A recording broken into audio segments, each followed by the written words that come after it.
साथियों नमस्कार। काफ़ी समय बाद हमने सोचा कि जो रीट प्री परीक्षा है उसकी तैयारी के लिए हमने कुछ प्रश्न आपके लिए लाए हैं मनोविज्ञान के। तो ये बहुत ही महत्वपूर्ण प्रश्न है और ये पिछले सालों में आए हुए प्रश्न हैं। आपको उनको बहुत ही ध्यान से और अनुशासन रूप से आपको उनको सोल्व करना है। कोई प्रॉब्लम हो तो आप कमेंट कर सकते हैं और ऐसी सीरीज़ हम परीक्षा तक लाएंगे। तो आप हमारे चैनल को अभी तक सब्सक्राइब नहीं किए हो तो सब्सक्राइब कर लीजिए। चलिए शुरू करते हैं आज के पहले प्रश्न से। आज का जो सबसे पहला प्रश्न है वो आपकी स्क्रीन पर ये रहा। पहला प्रश्न है मूल्यांकन का जो उद्देश्य है, मूल्यांकन का ये जो उद्देश्य है वो उद्देश्य क्या है। पहला ऑप्शन है बच्चों को उत्तीर्ण या अनुत्तीर्ण करना। बच्चा क्या सीखता है ये जानना। बच्चे के सीखने में आई कठिनाई को जानना। उपयुक्त सभी। तो आपका इसमें आंसर क्या है? इसमें जो है बच्चों को उत्तीर्ण करना भी है, बच्चा क्या सीखता है जानना भी है, बच्चे के सीखने में आई कठिनाई को जानना भी है, सारे हैं। तो इसका आंसर जो होगा वो होगा उपर्युक्त सभी। हम चलते हैं हमारे अगले क्वेश्चन पे। अगला जो क्वेश्चन है हमारा, विकास से तात्पर्य है डेवलपमेंट। विकास या डेवलपमेंट से हमारा तात्पर्य है, विकास से तात्पर्य है। यहाँ पे जो सवाल है इसमें बताया गया है कि जो विकास है, जो डेवलपमेंट है बच्चे का, उसका मतलब क्या होता है, उसका अर्थ क्या होता है। क्या उसका अर्थ मात्रात्मक परिवर्तन से है? जो मात्रात्मक परिवर्तन का मतलब होता है कि अपन को जो मात्रा है वो सामने दिखे कि हाँ इसमें कुछ कुछ ये चीज़ें पहले नहीं थी अब आ गई है। जैसे हाथ दो थे अब तीन हो गए, या ऐसा कुछ होता है जो उसको मात्रात्मक परिवर्तन कहते हैं। तो क्या मात्रात्मक परिवर्तन है? ऑप्शन दो गुणात्मक परिवर्तन है, उसके गुणों में क्वालिटी में चेंज आया है। मात्रात्मक व गुणात्मक दोनों परिवर्तन है, या लंबाकार परिवर्तन है। आपके हिसाब से इसका आंसर क्या रहने वाला है? फिर हम इसका आंसर बताते हैं। इसका जो आंसर रहने वाला है वो है मात्रात्मक व गुणात्मक दोनों। चलते हैं अब नेक्स्ट क्वेश्चन की ओर। अगला जो क्वेश्चन है वो ये है कि मानव विकास का जो परिणाम है वो क्या है। मतलब मानव का यदि विकास होगा तो उसके क्या परिणाम होंगे, उसके विकास के जो आधार है वो क्या रहने वाला है। वंशानुक्रम। क्या वंशानुक्रम का मतलब था जो उसकी पीढ़ियों से वंश के अनुक्रम जो है वो। वातावरण मतलब उसका जो एनवायरनमेंट है वो। वंशानुक्रम व वातावरण के परस्पर अनुक्रिया का परिणाम होता है मानव का विकास, या सामाजिक कारकों का होता है। तो इसका जो आंसर है आप कमेंट कर सकते हैं, लेकिन इसका जो आंसर हम बताने वाले हैं, आंसर है ऑप्शन नंबर 2 सी। ऑप्शन नंबर सी इसका आंसर है। वंशानुक्रम और वातावरण की परस्पर अनुक्रिया से ही ये जो है मानव का विकास होता है। ये बहुत महत्वपूर्ण प्रश्न है, मैं आपको फिर से बता रहा हूँ। ये पिछले सालों में आए हुए प्रश्न है, इसको सिंपल ना समझे, इसको बहुत ही सीरियस रूप से इसको समझे और पढ़े। अगला जो सवाल है आपके सामने वो ये है कि समान प्रतिमान का सिद्धांत किसने दिया था। आप सभी को पता होना चाहिए समान प्रतिमान का सिद्धांत। कौन से प्रतिमान का सिद्धांत? समान प्रतिमान का सिद्धांत।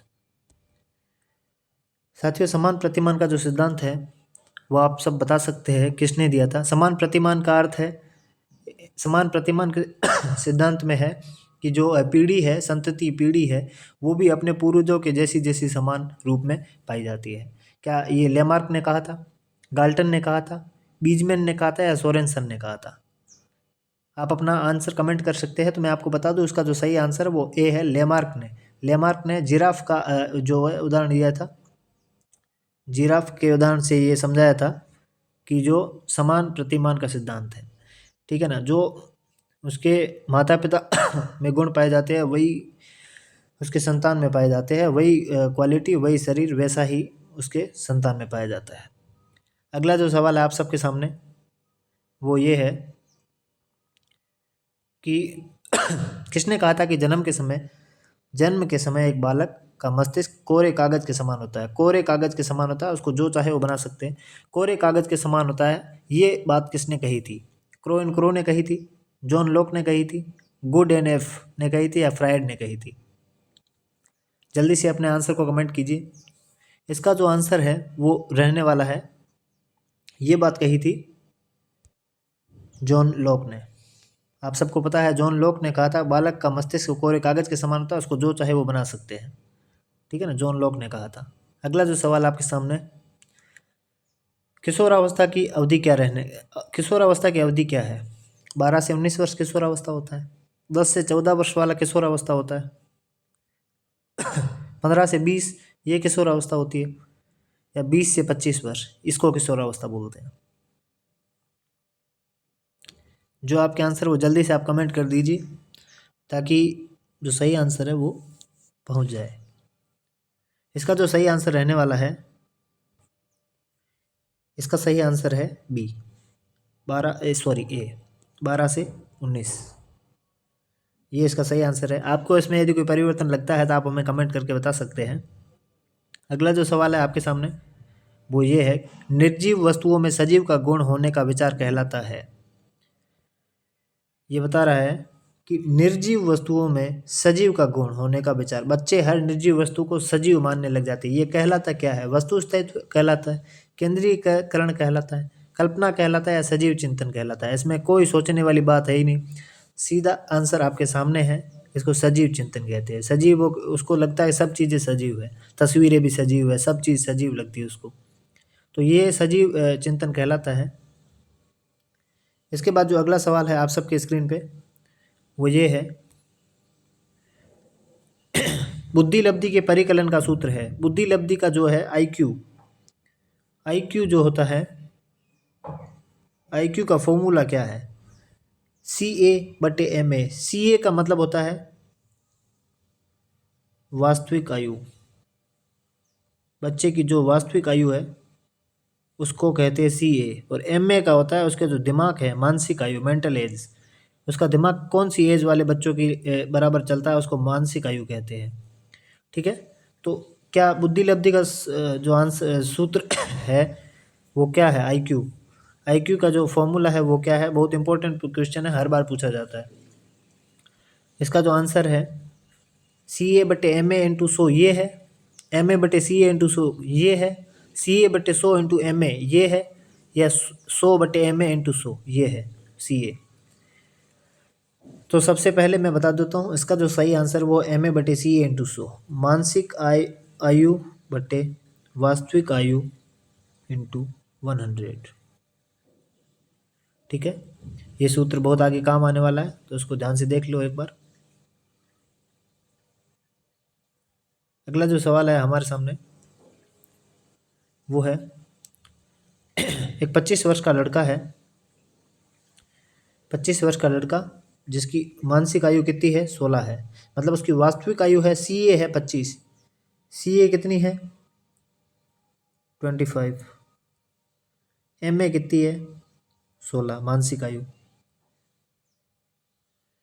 अब आईक्यू क्या होगा? आईक्यू का फॉर्मूला अभी बताया था, आईक्यू का फॉर्मूला होता है MA/CA इंटू 100। तो ये जो है आईक्यू का फॉर्मूला होता है। अब आपको MA की जगह MA रखना है, CA की जगह CA रखना है, और मल्टीप्लाई में 100 कर देना है। तो अभी हम इसको सोल्व करते हैं। सबसे पहले हमको MA की जगह MA रखना है, मेंटल एज। तो मेंटल एज उसकी है, मानसिक आयु जो उसकी है 16 है, और वास्तविक आयु उसकी है जो 25 है, इंटू 100। तो 25 को 100 से काटेंगे 4 बार, और 16 को 4 से गुणा करेंगे तो 64 आएगा। ठीक है ना, तो इसका आंसर जो है 64 है, 64। तो ये इसका आंसर था। अब चलते हैं हम अगले क्वेश्चन पे। अगला जो क्वेश्चन है वो आपकी स्क्रीन पर दे रहा आर्मी एल्फा बुद्धि परीक्षण, आर्मी एल्फा बुद्धि परीक्षण। बुद्धि परीक्षण का एक प्रकार है। किस प्रकार की बुद्धि परीक्षण का प्रकार है? आपको पता होना चाहिए। आर्मी अल्फा बुद्धि परीक्षण और आर्मी बीटा बुद्धि परीक्षण, दो प्रकार के बताए थे, 2 टाइप्स। ठीक है ना, एक अल्फा एक बीटा। तो अल्फा पढ़े लिखे लोगों के लिए, मतलब शिक्षित के लिए था, और बीटा अशिक्षित लोगों के लिए था। तो आप सबको पता होना चाहिए, आर्मी है मतलब ग्रुप का है, इसका मतलब व्यक्तिगत तो नहीं होगा, व्यक्तिगत नहीं होगा, हमारे सामने होगा सामूहिक। ठीक है ना। अब शाब्दिक यानी पढ़ेल के, अशाब्दिक मतलब जिनको पढ़ना नहीं आता। तो आपको पता है ये शाब्दिक समूह है, समूह के लिए, और शाब्दिक यानी पढ़े लिखे लोगों के लिए था। आर्मी एल्फा परीक्षण, सी इसका आंसर है। अब हम आगे चलेंगे अगले क्वेश्चन के लिए। आप जब तक इस क्वेश्चन को देख लें, अगला जो क्वेश्चन है आपके सामने ये रहा कि जो मानसिक एज है, मानसिक आयु की अवधारणा को किसने विकसित किया था? मानसिक आयु की अवधारणा को बताइए। आयु की अवधारणा अलग है, मानसिक आयु की अवधारणा अलग है। तो इसका जो आंसर है वो है स्टर्न। टर्मन ने आईक्यू का अवधारणा दी थी, स्टर्न ने मानसिक आयु की अवधारणा दी थी। या इसमें आपको कोई परिवर्तन लगता है या भिन्न लगता है तो आप हमें कमेंट कर सकते हैं, हम इसमें परिवर्तन कर सकते हैं। अगला जो क्वेश्चन है आपके सामने वो ये है, आसुबेल ने सीखने के कितने प्रकार बताए हैं? डेविड आसुबेल ने सीखने के कितने प्रकार बताए हैं? अन्वेषणात्मक सीखना, आपने ऐसे पढ़े होंगे। तो ये सीखने के प्रकार कितने प्रकार से बताए हैं? 3 प्रकार बताए हैं, 4, 6, 8। डेविड आसुबेल सीखने के कितने प्रकार बताए हैं? तो इसका जो सही आंसर वो ये है 4, सीखने के 4 प्रकार बताए हैं। अगले जो सवाल है वो है, पावलोव के प्रयोग में यूसीएस अनकंडीशनल स्टिमुलस है, अनानुबंधित उद्दीपक जो है वो कौन सा था? घंटी है, आप देख सकते हैं। इसका आंसर क्या है? घंटी है, भोजन है, लार है या कुत्ता है।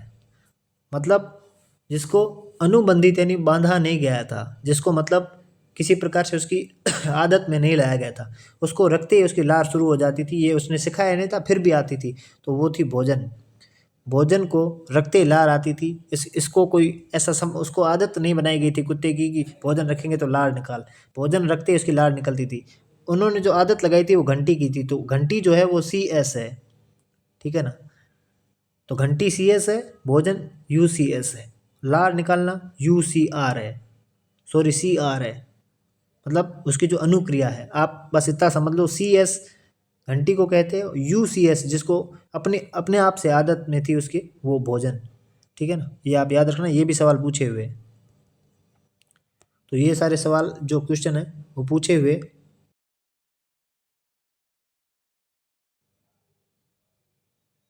अगला सवाल,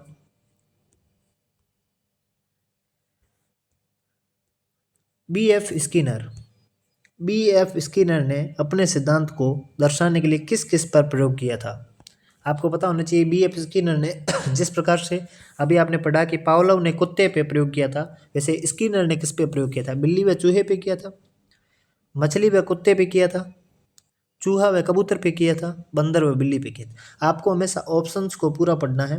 यदि हम ऑप्शंस को पूरा नहीं पढ़ेंगे तो बहुत ज़्यादा भारी नुकसान आपको देखने को पड़ेगा, क्योंकि हमको सिर्फ इतना सा पता है कि बिल्ली पे किया था, पर हम क्या आगे सोचते नहीं हैं, तो इसलिए पूरा पढ़ेंगे। तो यहाँ पे आप देखेंगे बिल्ली पे नहीं, चूहे व कबूतर पे किया था। इन्होंने प्रयोग चूहे व कबूतर पे किया था। अगला जो सवाल है आपके सामने वो ये है कि फ्रायड ने मनोलैंगिक विकास का सिद्धांत, मनोलैंगिक विकास की कितनी अवस्थाएं बताई थी? फ्रायड ने मनोलैंगिक विकास की कितनी अवस्थाएं बताई? 7 बताई, 5 बताई, 6 बताई, 2 बताई। आप अपना आंसर बता सकते हैं। इसमें जो माना गया है वो ये माना गया था कि 5 अवस्थाएं बताई थी। यदि आपको 7 लगता है तो आप हमें कमेंट करके बता सकते हैं। इसका जो सही आंसर है वो अभी के हिसाब से 5 है, और यदि आपको 7 है तो आप हमें कमेंट करके बताइए, हम इसमें परिवर्तन आपको बता देंगे। तो आज हम पहली सीरीज लाए थे, इसका जो पार्ट 2 है वो हम जल्द ही आपके सामने लाएंगे। उसमें जो बाकी 15 क्वेश्चन है वो लाएंगे। आज हम सिर्फ 15 क्वेश्चन ही आपके सामने लाए, जैसा आप यहाँ देख सकते हैं 15 क्वेश्चन लाए। आपने भी अच्छा सहयोग किया। ऐसे ही हम अगला जो पार्ट है जल्दी आपके सामने लाएंगे। जिसने अभी तक वीडियो को सब्सक्राइब नहीं किया है, एक बार वीडियो को सब्सक्राइब कर लीजिए। आपको ये सीरीज़ कैसी लगी और इसमें हम क्या परिवर्तन कर सकते हैं, ये भी आप हमें जल्द बता सकते हैं।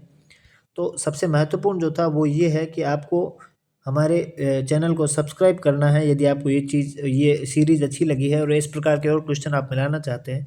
तो मिलते हैं ऐसे पार्ट 2 में जल्दी। राधे राधे, जय श्री कृष्ण।